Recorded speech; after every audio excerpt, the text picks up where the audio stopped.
Est-ce qu'on peut mesurer l'intelligence?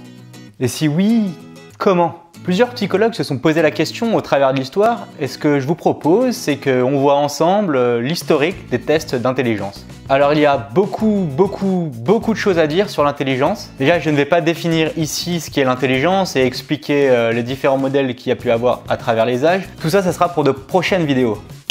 Générique.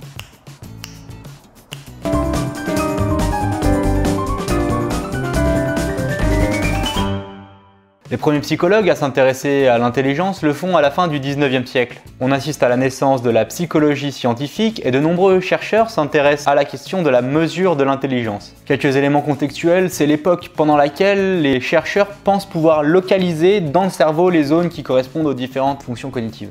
Les psychologues pensent alors qu'ils peuvent mesurer l'intelligence, tout comme le poids ou la taille, par le biais d'un chiffre. Le plus avancé sur le sujet est le Britannique Sir Francis Galton. Il est également très connu pour avoir travaillé sur les empreintes digitales. Galton ne parvint cependant pas à mettre en place un test utilisable. Un autre chercheur est universellement reconnu comme un précurseur en la matière. Il s'agit d'Alfred Binet. Binet est un psychologue et pédagogue français connu pour sa contribution essentielle à la psychométrie. En effet, c'est le premier à mesurer des trucs. Ses premiers travaux portent sur la mesure du temps de réaction. À vos marques.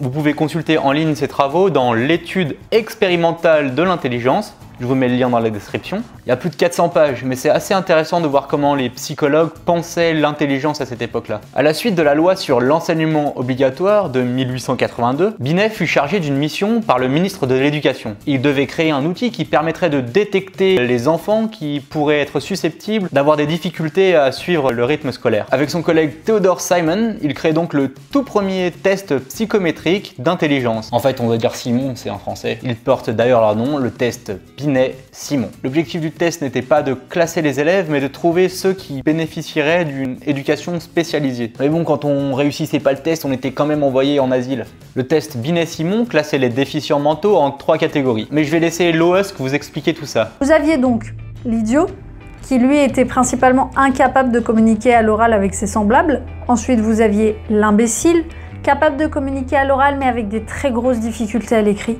Et vous aviez le débile, capable de communiquer à l'oral et à l'écrit, mais avec un retard en moyenne de 2 ans sur sa scolarité, sans que ça soit dû à une mauvaise éducation scolaire. Je vous invite d'ailleurs à consulter la chaîne de Loesch, qui fait également des vidéos sur la précocité intellectuelle. Allez voir, hein, c'est vraiment pas mal. Elle a d'ailleurs aussi fait une vidéo sur l'historique des tests de QI. Bref, le test de Binet-Simon, c'est la base. C'est ce qui servira à créer tous les tests d'intelligence qui viendront par la suite. En 1908, toujours le même Binet crée la notion d'âge mental. Cela caractérise le repérage d'un âge de développement au regard de l'acquisition intellectuelle attestée chez plus de 75% des enfants d'un âge donné. Par exemple, à l'âge de 3 ans, plus de 75% des enfants savent repérer leur nez.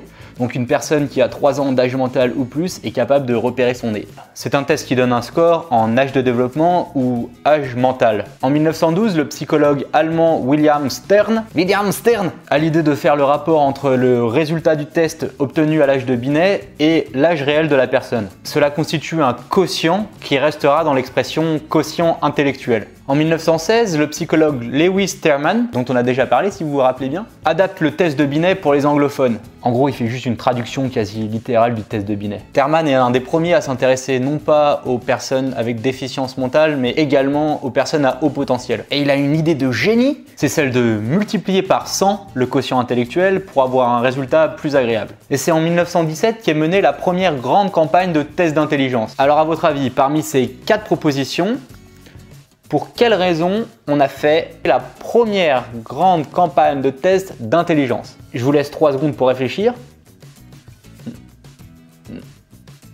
Et oui, c'est bien dans le domaine militaire. Je vous mets par ailleurs cette citation. En 1917, l'armée américaine constitue un comité de psychologues pour pouvoir recruter dans l'armée américaine. Dans ce comité, on retrouve Terman, mais aussi Goddard et Yerkes. Entre 1917 et 1919, plus d'1 700 000 Américains sont testés pour l'armée. 1 700 000, dont un certain David Wechsler. Gardez ce nom dans le coin de votre tête une dizaine de secondes.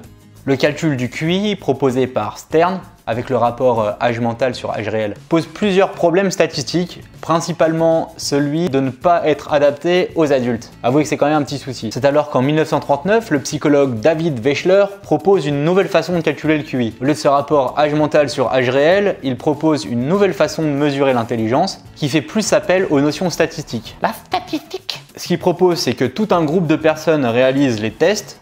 Il regroupe les personnes en sous-groupes par tranche d'âge et propose qu'on situe ces résultats par rapport à l'ensemble de ce sous-groupe. Il sélectionne les questions de telle sorte que la répartition des scores au sein des sous-groupes forme une loi centrale normée, qu'on appelle aussi une courbe gaussienne. Il conserve cependant le terme quotient intellectuel, même si en soi, ça n'a plus rien à voir avec un quotient. Aujourd'hui, la plupart des tests utilisés pour mesurer l'intelligence sont issus des travaux de Wechsler, la WASC pour les adultes ou la WISC pour les enfants. Ils sont composés de différents sous-tests, je rentrerai plus en détail dans leur composition dans une prochaine vidéo. Ce qu'il faut savoir, c'est que depuis 1939, les tests sont très souvent renouvelés. On change les questions pour que celles-ci soient toujours d'actualité et on les change aussi pour que les résultats correspondent toujours à une belle gaussienne. La belle gaussienne. On en est aujourd'hui à la 4e version du WASC et à la 5e version du WISC. Et oui, la 5e actualisation du WISC est sortie en 2017. Les tests d'intelligence sont aujourd'hui très utilisés dans les environnements éducatifs, professionnels et militaires. J'espère que vous avez compris que tous ces travaux sont encore relativement récents et qu'il y a encore beaucoup d'améliorations à faire. J'imagine que la plus grande des difficultés auxquelles sont confrontés les psychologues qui travaillent sur cette question, c'est qu'il est difficile de savoir comment mesurer quand on ne sait pas précisément ce qu'on mesure. J'aime bien faire une analogie, c'est celle de la couleur. Si je vous demande de mesurer une couleur, comment vous faites? Eh bien, on a désormais trouvé une manière de décrire très précisément comment caractériser une couleur, et il s'agit du concept de longueur d'onde. Mais comment on faisait pour mesurer une couleur avant l'invention du concept d'une longueur d'onde? Eh bien, on bricolait, on mélangeait du jaune avec du bleu, et on savait pas vraiment pourquoi ça donnait du vert. On étudiait le sujet, mais on n'avait pas encore trouvé le modèle qui caractérisait le mieux ce concept de la couleur. C'est la raison pour laquelle on continue à travailler sur tout un tas de modèles qui caractérisent l'intelligence. Dans les travaux en cours, on peut citer notamment toute la branche qui s'intéresse à la théorie des intelligences multiples. Et ça aboutit par exemple au récent concept du quotient émotionnel. Si vous avez des questions, que vous voulez des précisions ou que vous voulez que je creuse particulièrement un sujet, vous pouvez me l'indiquer dans la zone commentaire. C'est fait pour ça, hein. Comme d'habitude, si vous avez apprécié ma vidéo, merci de mettre un pouce ascendant. Dans la prochaine vidéo, on creusera davantage cette question des tests d'intelligence et on se demandera plus particulièrement pourquoi ils sont tant décriés. Mais d'ici là, n'oubliez pas, on n'est pas des bêtes.